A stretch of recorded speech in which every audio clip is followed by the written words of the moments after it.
What is yoga? Many of you think that stretching on the beach, flexibility gymnastic is a yoga.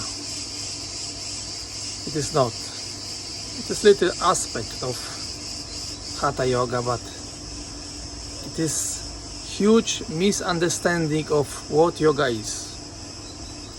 When you are surrendered to your breath, it is yoga. When you are aware that you are drinking water, it is yoga. When you listen to these beings, it is yoga.